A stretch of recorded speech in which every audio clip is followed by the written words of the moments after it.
it is tough to be a Christian. Let me tell your neighbor, it is tough to be a Christian. Most of the gospels we hear are bread and butter gospel. They are very far from what Jesus taught. It is tough. And you know, in all of this, Jesus does not even care how you feel. How can I go and start making peace with somebody who offended me and the person is still resisting and you're telling me to insist? Don't I have feeling? He doesn't give, let me not use the word. He doesn't care how you feel. God doesn't seem to, God's concern is not how others treat you. God's concern is how you treat others. That's what makes you a Christian. How you treat others, that's God's primary concern about you as a Christian. So go talk to him. Love, all of us are aware. We owe everybody. Whether it's a Muslim, an animist, a pagan, the person who has offended you, you know. And this is why, no wonder St. Paul said, in 1 Corinthians chapter 4, St. Paul was like, when he looked at the work they do as apostles, he was talking to the people of Corinth, he said, look at you people, you are kings, but we, see where God has placed us. We the apostles, we are like the dredge, the scum of the earth. But you guys are kings. You are rejoicing.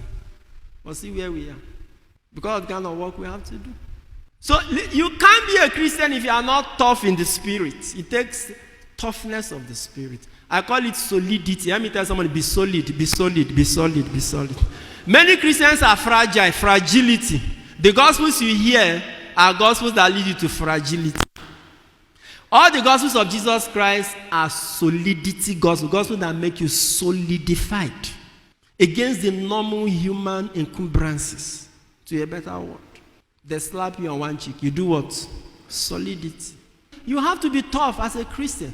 It is a daunting task, but 2 Corinthians 4:7, St. Paul says, we are vessels of clay.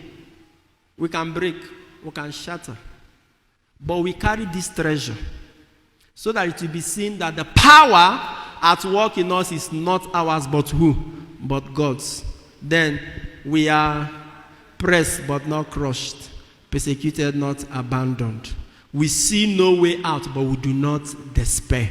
You see, every time we carry the death of Christ, that the life of Christ might come to you. You say, death is always at work in us, that life might come to you. That is a Christian. Tough. You become indebted to any sinner, anybody who is erring, anybody who is in need. Those of you who like to gossip about other people's sins, you are in trouble.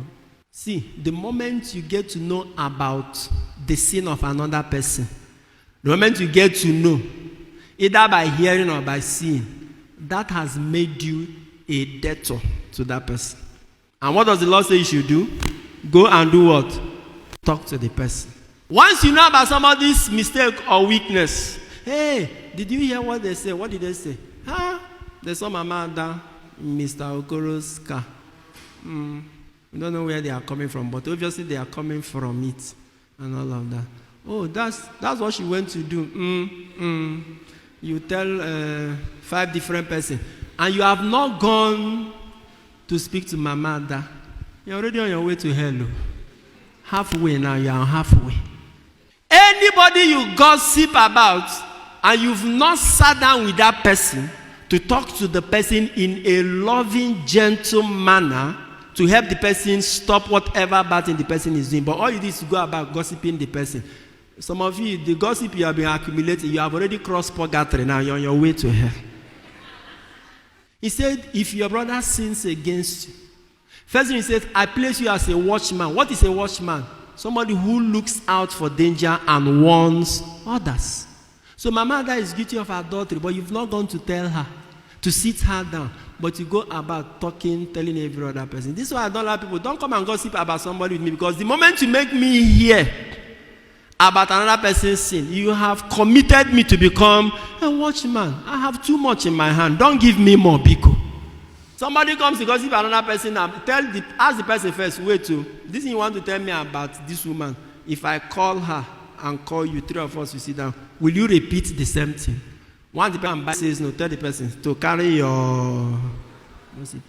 Don't let another person go and buy market for you.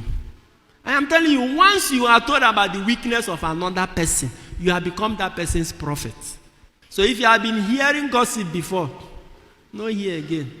Go and clear the backlog of the credits you have. How much more you being the one that will be spreading it? To watch full videos and get notifications for new ones, please subscribe to my YouTube channel. God bless you.